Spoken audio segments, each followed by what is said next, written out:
a QR code for you on the screen so you can get the sermon slides and discussion questions to follow along, hopefully not just here, but also in your community groups.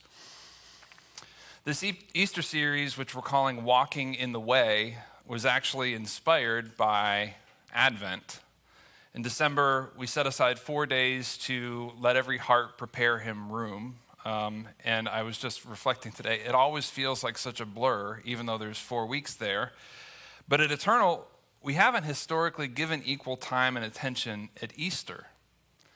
Throughout Christianity, many churches and denominations observe the season of Lent, the 40-day window from Ash Wednesday to Maundy Thursday, preparing to celebrate Easter. Lent's often thought of as solidarity with Christ, his obedience to the Father, and rejection of earthly pleasures. And so it's typically observed with a period of fasting or abstinence from certain foods or activities. If you want to know about that, listen to last week's sermon. But it's considered a time for self-reflection and repentance as we approach the height of Christian holidays, the resurrection of Jesus. But Protestants, like us, have largely rejected Lent, viewing it as fundamentally a Catholic practice, right? And in doing so, we may have unintentionally robbed ourselves of deeper connection with and dependence upon Jesus. I looked up the opposite of Advent, which you might remember means arrival, and I learned that the opposite is departure or disappearance. And that might pass in a technical sense, but what we're looking to do here in the month of April is focus not on the disappearance or the absence, but the apex of our faith. Advent for Christmas, apex for Easter. We're not celebrating the departure of Jesus, but rather his enshrinement as the central figure in human history, accomplishing something that nobody has ever done, but for the sake of everybody.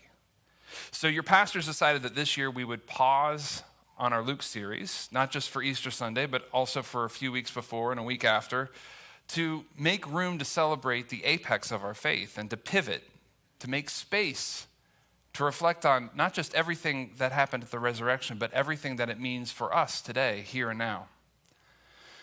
We call this series Walking in the Way. Remember that Jesus identified himself, among other things, as the way, the truth, and the life.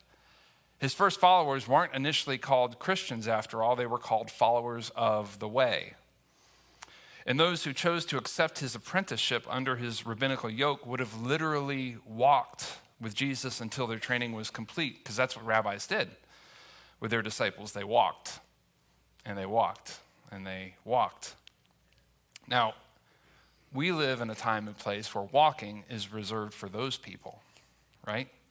People that are concerned for their health or that are wanting to live longer. But for the rest of us, it's simply an inconvenience that we remedy with trains, planes, and automobiles, or, increasingly in Fort Mill, e-bikes, e-scooters, and golf carts. But we don't walk unless we have to. We stealthily navigate parking lots looking for a closer open space so we don't have to walk so far. Or maybe that's just me, I don't know. But we see walking largely as an obstacle.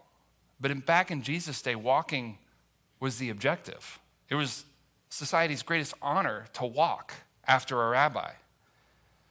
Walking wasn't just a means to get somewhere, it was the method to get to be with and do life with a rabbi. So with Jesus, the journey and the destination were the same thing, Jesus. If you were his disciple, class was always in session, and the teacher was also the lesson.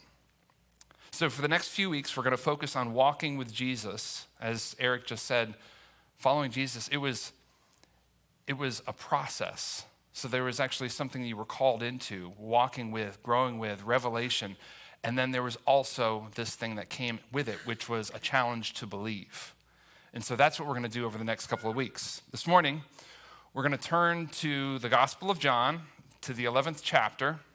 And this theologian guy, J.C. Ryle, claimed that this chapter that we have now begun is one of the most remarkable in the New Testament. For grandeur and simplicity, for pathos and solemnity, nothing was ever written like it. So like on your short list of Bible passages, this is a pretty decent one. We've been in Luke, which is one of the synoptic gospels, remember, along with Matthew and Mark. And the synoptics focus more on Jesus' human ministry. So we call Jesus the God-man, right? But for the synoptics, it's more like God-man. Whereas John is mostly concerned with Jesus' true divine identity. So it's more like God-man. You need to keep this in mind today and in the rest of this series because we're going to be jumping around in the Gospels. And the claim that Jesus is God is the thing that ultimately gets him arrested and killed. That's what the Jews considered to be blasphemy. But in this story today, Jesus does something that only God can do because only God has the power over life and death. We're going to read the passage and then we'll look at the purpose, the protest, the passion, and the power of the story. Okay, so let's get into God's word. If you guys want to stand, it's going to be John 11, and we're going to read the first 44 verses. Now a certain man was ill, Lazarus of Bethany, the village of Mary and her sister Martha. It was Mary who anointed the Lord with ointment and wiped his feet with her hair, whose brother Lazarus was ill. So the sisters sent to him, saying, Lord, he whom you love is ill. But when Jesus heard it, he said, this illness does not lead to death. It is for the glory of God, so that the Son of God may be glorified through it. Now Jesus loved Martha and her sister and Lazarus. So when he heard that Lazarus was ill, he stayed 2 days longer in the place where he was. Then after this, he said to the disciples, let us go to Judea again. The disciples said to him, Rabbi, the Jews were just now seeking to stone you, and you are going there again?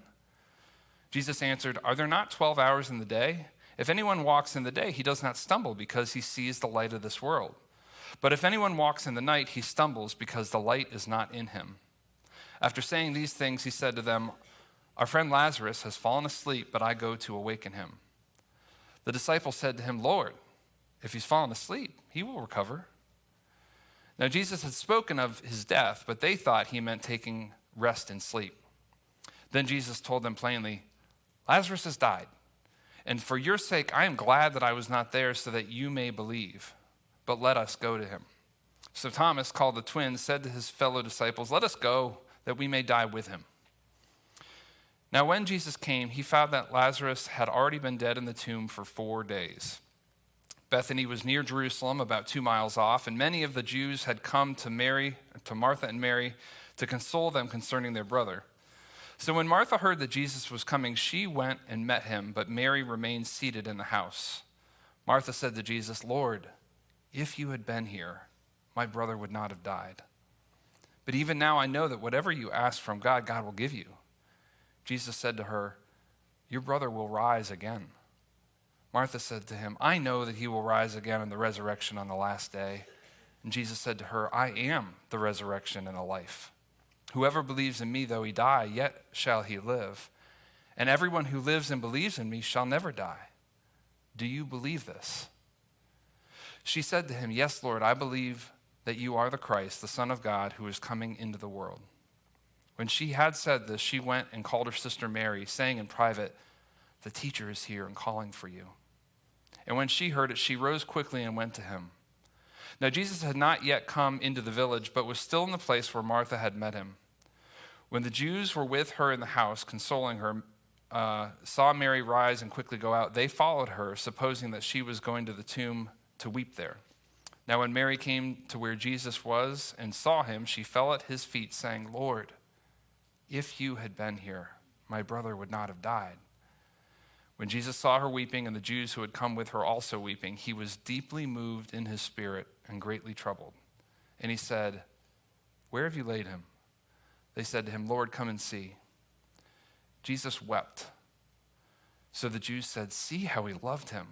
But some of them said, could not he who opened the eyes of the blind man also have kept this man from dying? And then Jesus, deeply moved again, came to the tomb. It was a cave, and a stone lay against it. Jesus said, take away the stone.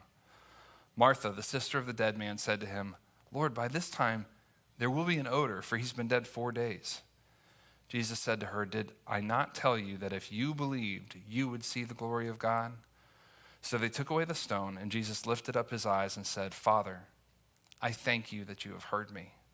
I knew that you always hear me, but I said this on account of the people standing around, that they may believe that you sent me." When he had said these things, he cried out with a loud voice, "Lazarus, come out." The man who had died came out, and his hands and feet bound with linen strips, and his face wrapped with a cloth. And Jesus said to them, "Unbind him, let him go." This is God's word for us to receive. God's people, you can have a seat. It was a long and rich text, 44 verses. We can't cover everything as much as my Greek geek, theologically trained brain would love to. But I think that there are a few highlights from this story that, if we understand them, they're going to leave a mark. And I think that's kind of the point here. The first thing that jumps out to me is Jesus' intentionality. The truth be told, this probably is so obvious because John uses an intentional means toward a very specific end. John tells us at the end of his gospel, in John 20, "Now Jesus did many other things in the presence of the disciples, which are not written in this book, but these are written so that," purpose statement, "so that you may believe that Jesus is the Christ, the Son of God, and that by believing you may have life in his name." Not every book does this, but John gives us his purpose statement for writing it, his thesis. This is a great synopsis for John's gospel, but in our passage, in chapter 11 alone, John records Jesus sharing 4 separate purpose statements for resurrecting Lazarus. And I've summarized them here, but in verse 4 he says, "But when Jesus heard it, he said, 'This illness does not lead to death. It is for the glory of God, so that the Son of God may be glorified through it.'" And in verse 14 and 15, he says, "Lazarus has died, and for your sake I'm glad that I was not there, so that you may believe." And again in verses 25 and 26, Jesus says to Martha, "I am the resurrection and the life. Whoever believes in me, though he die, yet shall live, and everyone who lives and believes in me shall never die." So, Martha, do you believe? And finally, in verses 41 and 42, Jesus prays to his Father, "Father, thank you that you've heard me.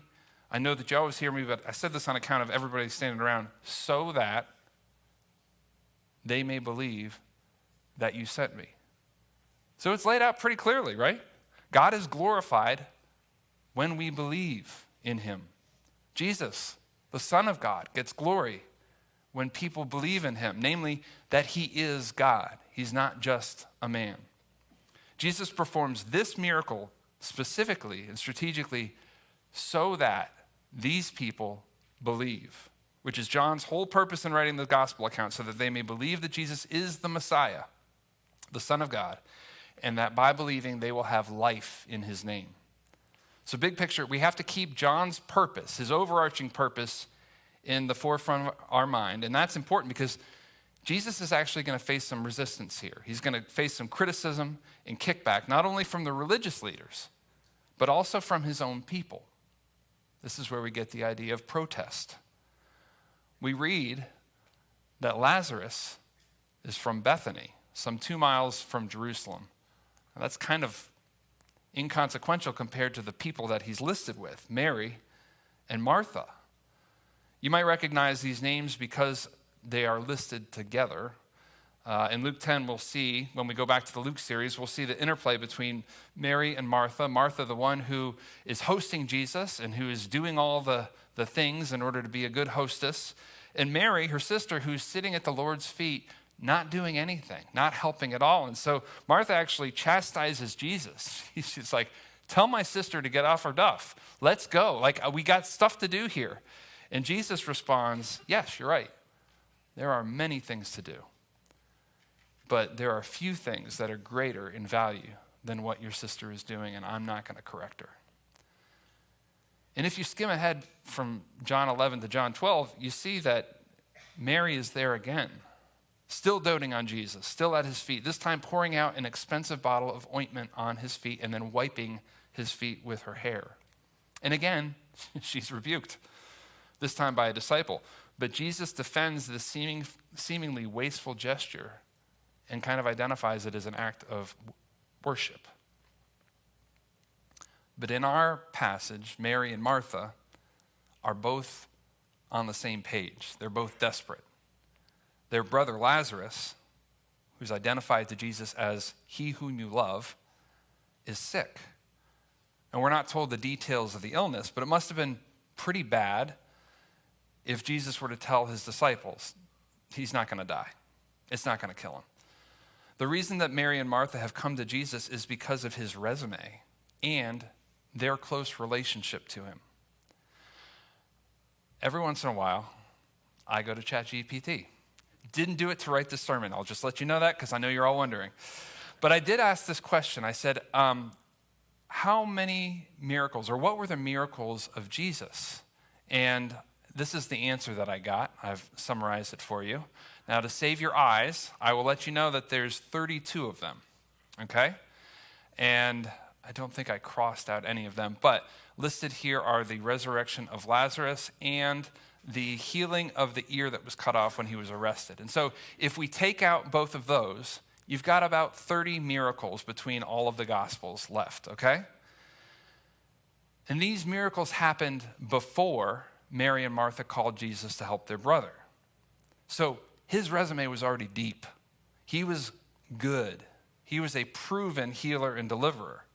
And so Mary and Martha had full confidence in their friend's abilities, and they knew if he came right away, that their brother was going to be okay. The problem was, he didn't do what they wanted. He didn't come right away.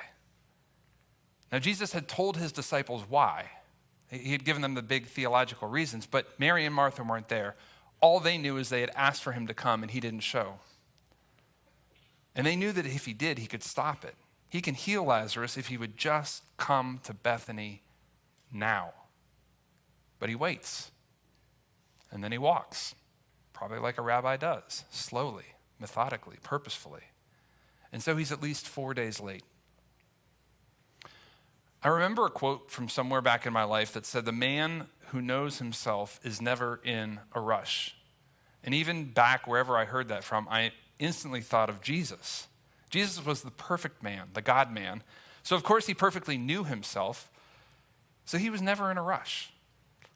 He was constantly being interrupted by people, but he never blew anyone off. He never said no more questions. He took his time. And so walking is a really appropriate activity and metaphor for our master. But this part of Jesus can also really annoy us, right? We're an instant gratification culture. We want it all, and as Queen says, we want it now. We're all hopped up on caffeine, dopamine, adrenaline. We don't want to walk, we want to run, or drive, or fly, or teleport. We don't want Amazon Prime 2-day delivery, we want same-day delivery, or in the next 3 hours. You know, I was watching TV yesterday. We don't want to watch commercials, so we'll record something so that we can fast forward through them, or if there's an opportunity to buy a streaming service with no commercials, we'll pay the extra money because we hate to wait. We want for this exhausting, never-ending season in our lives to be over now.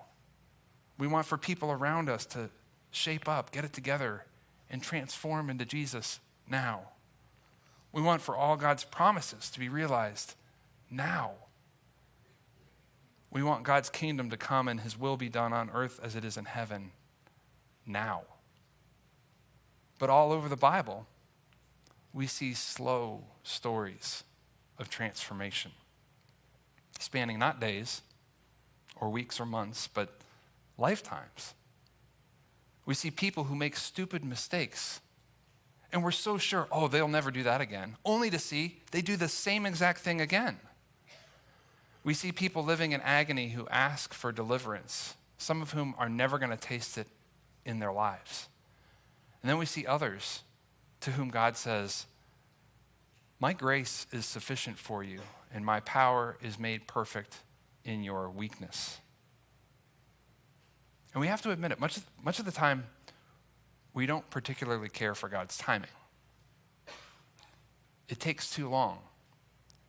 That's why you've got a subset of Christianity fixated on figuring out when the end is going to be here.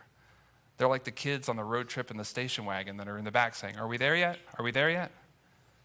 We don't want slow. We don't want delays. We want the story the way we want it and when we want it. And we want it now. But Jesus didn't give Mary and Martha what they wanted. He was too late. They get back to Bethany and are greeted by Martha, who's just broken, distraught with grief. Lord, if you had been here, my brother would not have died. She says, you should have been here, Jesus. Have you ever lost someone close to you? Friend, family member? I'm sure you have. I still remember it like it was yesterday, January 13th, 1998. I was a senior at Melbourne High School. I was standing with a few friends on my way to homeroom for the first bell. And my friend Adrielle pushed by me, and I could tell, even though she was quick, she'd been crying. And I thought, well, it's high school. Maybe it's boy trouble. Maybe she's having a bout with a frenemy. And so I got to the class. I sat down behind Adrielle. I tapped her on the shoulder, and I said, hey, are you okay? And she turned around, a little bit more composed, still crying, and she said, I just heard a really sick joke that Matt Heyer died last night.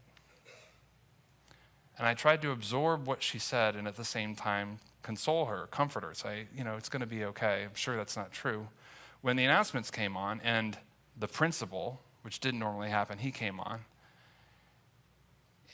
and he spoke and he said, Matt Heyer died last night in a car accident, and this just did not compute. Everything broke. Psychologists recognize at least 5 stages of grief, including denial, anger, bargaining, depression, and acceptance. And even though it's a cool trick that you can remember these 5 things on one hand, it does not shorten at all the excruciating amount of time, energy, and emotion that it takes to get through those stages. Now, Matt and I had not been best friends.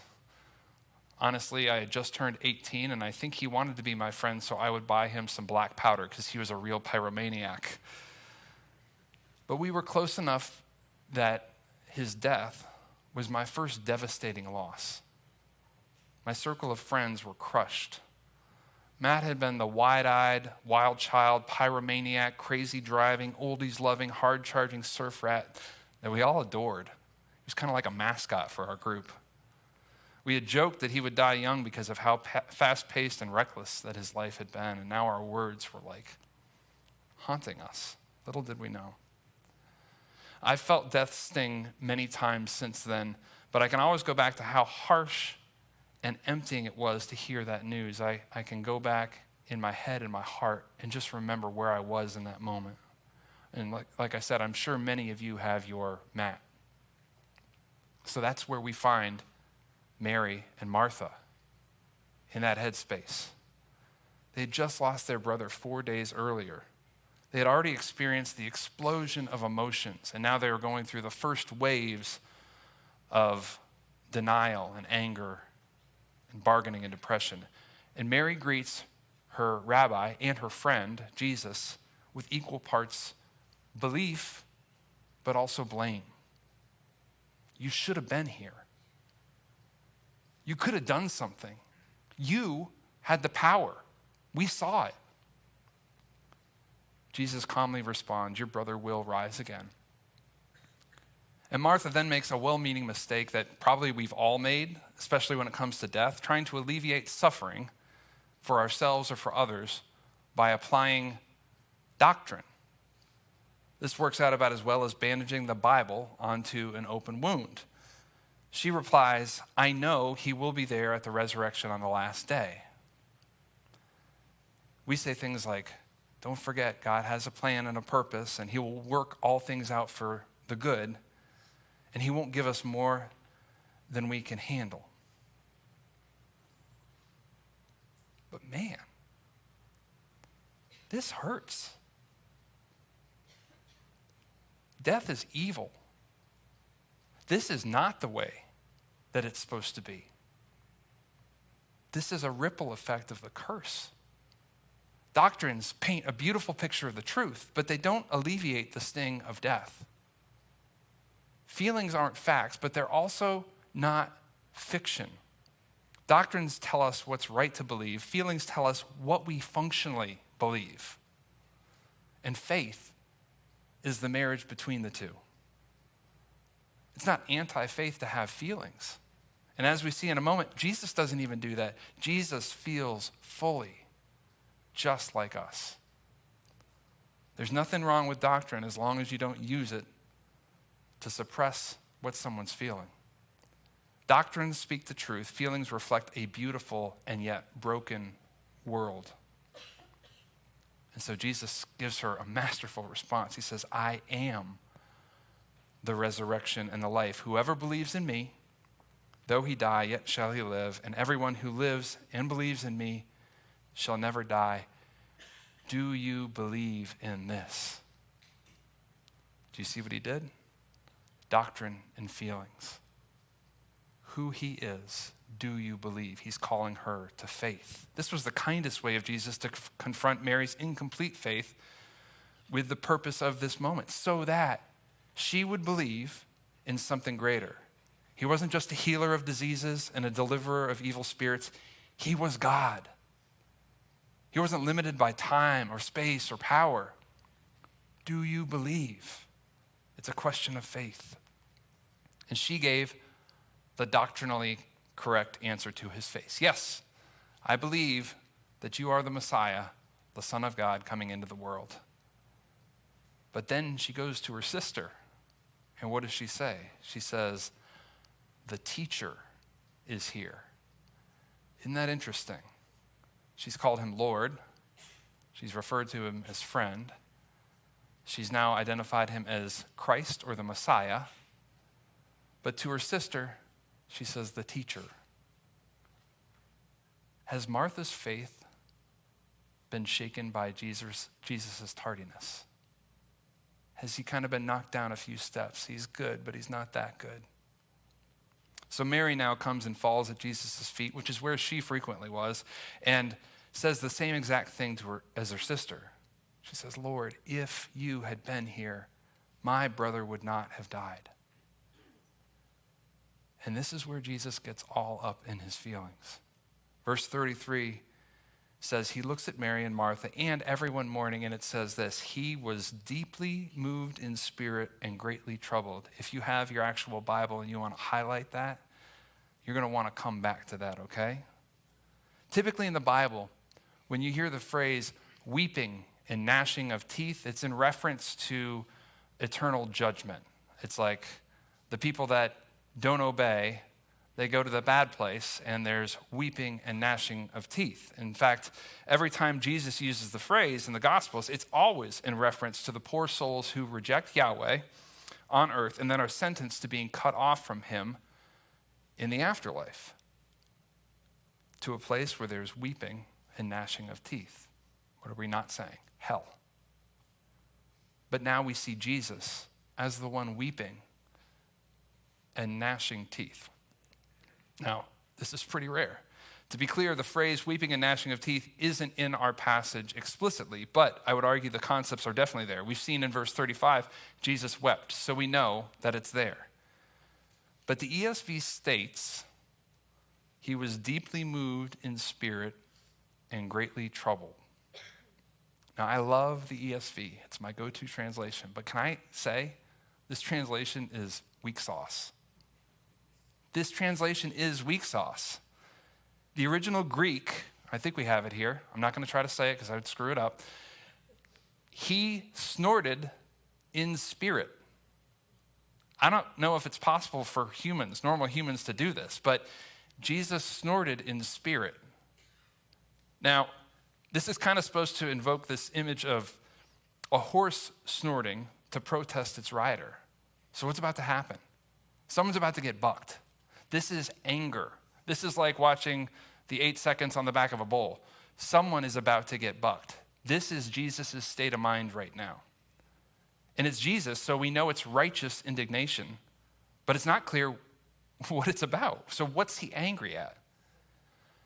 Mary and Martha, two of his closest friends, don't believe that there's anything that he can do now to help their brother. So perhaps he's upset with their lack of faith in his ability to bend time. Perhaps he's upset, even though they don't have any evidence to the contrary, that they don't believe he's able to resurrect someone 4 days dead. That was kind of like the Jewish way of looking at the statute of limitations on death. If you didn't resurrect before 4 days, they're not coming back. And so that was actually a belief at the time. Once he hit 4, there was no more.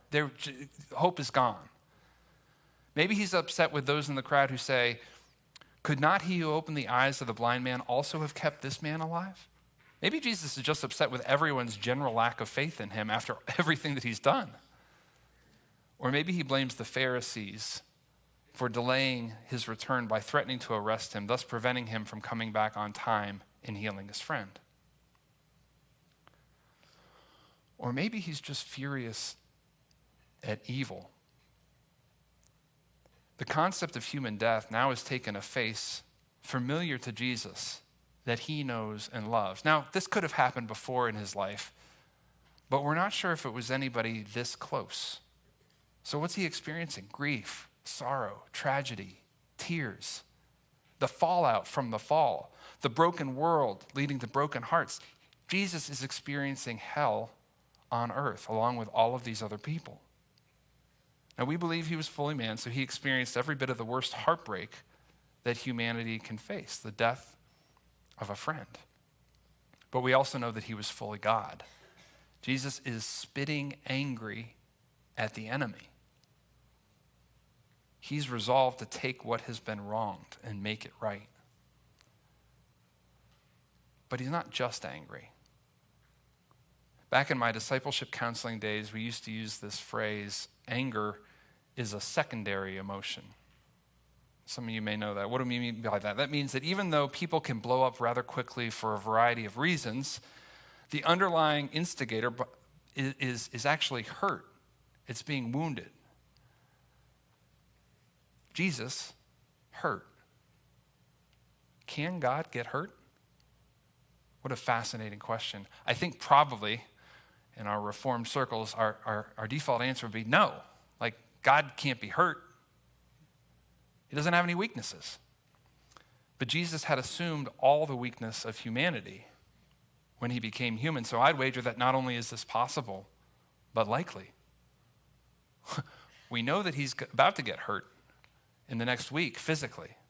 So all we're saying here is it possible that the God-man was hurt emotionally? Now think about this. He knew what he was about to do. Going there, he knew what he was about to do. He knew he was going to save the day. He was going to raise Lazarus after 4 days and blow everybody's mind. So you wouldn't be surprised if he tried to calm everybody down and say, hey, it's going to be okay. Don't cry. Don't worry. I'm here. Watch me work. But instead of jumping in and just immediately fixing, he weeps. He weeps. It's the shortest verse in the Bible, but if you take your time and sit on it and soak on it, you might be there for a long, long time. Jesus is crying for the heartbreak of his friends and every human who has ever loved and lost. He's empathizing with those around him, while he knows fully well that he's capable and only moments away from bringing this guy back to life. The author of Hebrews claims, we do not have a high priest who's unable to sympathize with our weaknesses, but one who in every respect has been tempted as we are, yet without sin. He doesn't need to weep. In one of our worship songs, we sing, break my heart for what breaks yours. We sing that to God, but it's almost like here Jesus is singing that to his people. My heart is broken because your heart is broken. I weep because you weep. He's sad, not because his people are sad. Or he's sad, but because his people are sad. It's kind of like what we said about the Sabbath last week. When he got to the seventh day, he didn't need to rest on his account. He wasn't winded or fatigued. He did it because of the needy people he had created that needed rest.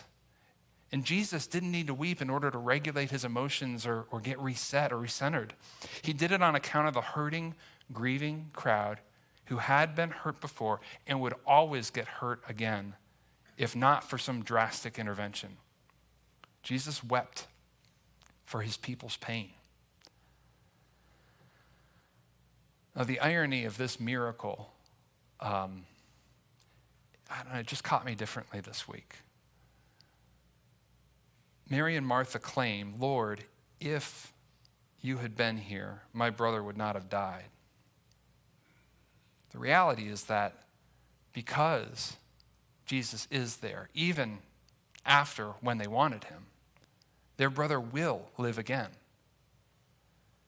It's a little bit like in Lord of the Rings when Gandalf tells Frodo, I can't do that, but a wizard is never late, nor is he early. He arrives precisely when he means to. But there is a cost here. The disciples saw it before they made the return trip to Bethany. They said to Jesus, whoa, are you serious? Do you not remember a few days ago when we were there and they tried to stone you and they tried to arrest you and we had to escape? We had to travel several days in order to be free and clear. And now you want to go back? They saw the threat of arrest and saw this trip to rescue Lazarus as a suicide mission. And that's what it was. Bringing Lazarus back to life meant Jesus would be put to death. Saving a life meant losing a life. But Jesus knew what he was doing.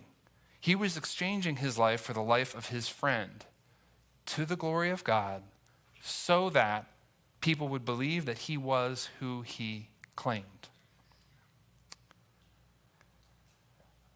This is an odd way to end today, but I have a little bit of a weird thought.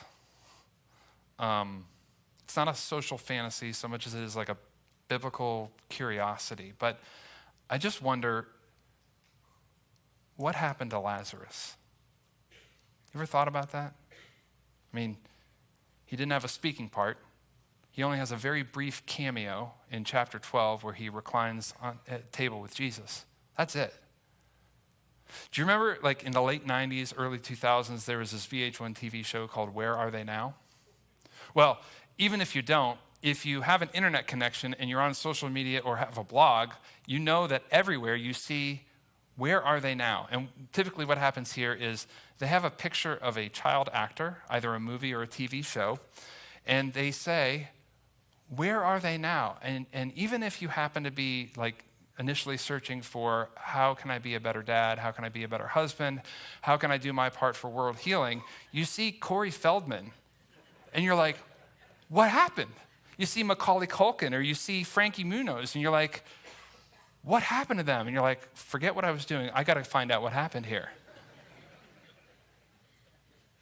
I don't know what happened to them, by the way. But I want to know what happened to Lazarus. I want to know what happened to Lazarus, because Lazarus wasn't just as good as dead. He was dead. 4 days dead, beyond the statute of limitations, and Jesus brought him back. What do you do when you wake up the next day? Well, I had this on my calendar, and I'm supposed to meet with so-and-so for lunch, but I was dead, and now I'm alive. God, what do I do today? This is borrowed time. This is a new lease on life. Every day is a gift. How crazy is that?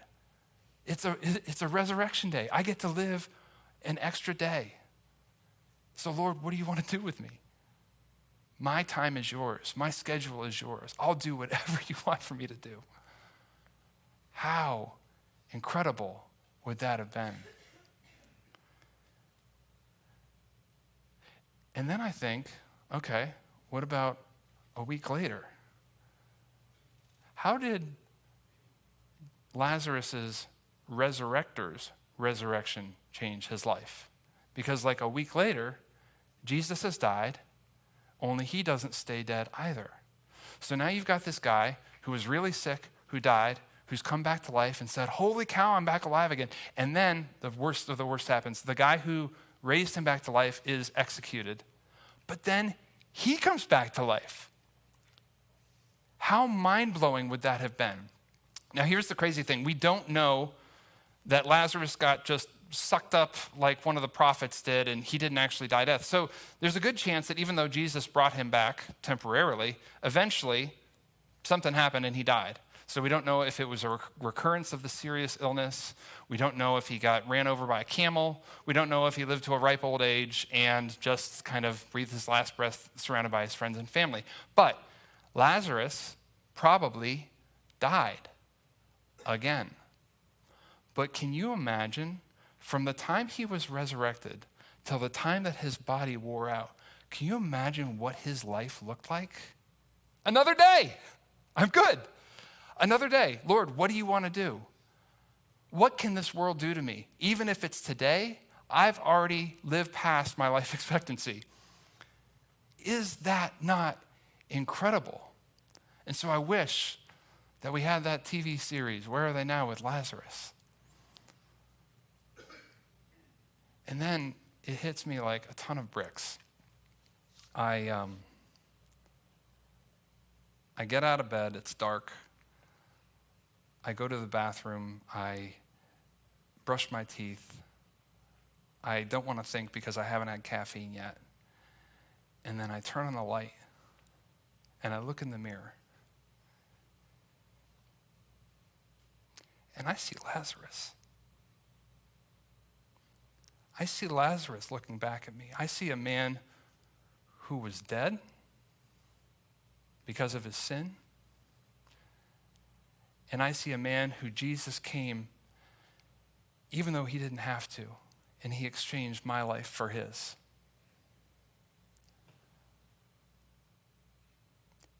And every day that I get now is a day of living after the crucifixion.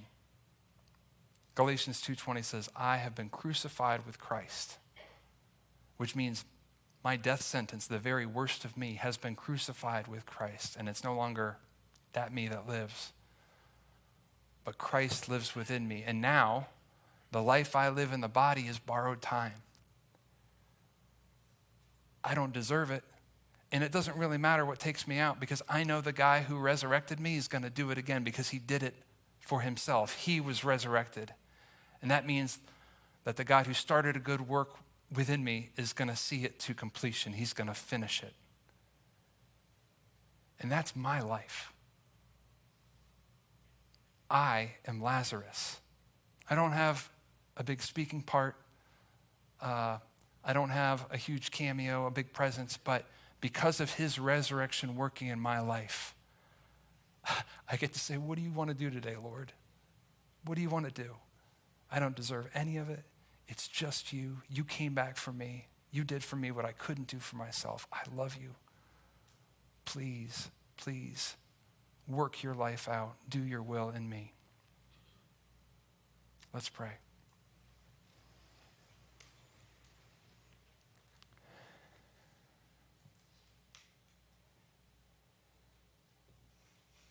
Oh, how sweet it is to trust in you, Jesus. Lord, I thank you for this beautiful picture of Lazarus. It is a picture of each of us. When we were still dead in our transgressions and our sin, you died for us, the godly for the ungodly, the living for the dead. Lord, what an incredible reality. Thank you for giving us your word. Thank you. Thank you for showing us how alike we are to this 4-day dead man. No hope. The enemy had won. Statute of limitations was full. And yet, Lord, you came back. You spoke. You turned life itself, or what we understood about it, on its head. And you proved that you are who you say you are. not just a good man, not just a teacher, but the God-man, God himself. And Lord, when you ask us, do you believe? Lord, help us to believe that you are who you say you are. Help us to believe that because of the cross, the very worst of us has been executed.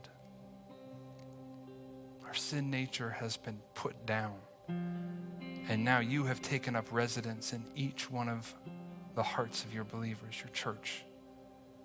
And God, please just help us to respond and say, wow, where else can I go? What else can I do? Who else has the very words of life? We love you, Jesus. We thank you. Please help us to lift our hearts and celebrate who you are and what you've done.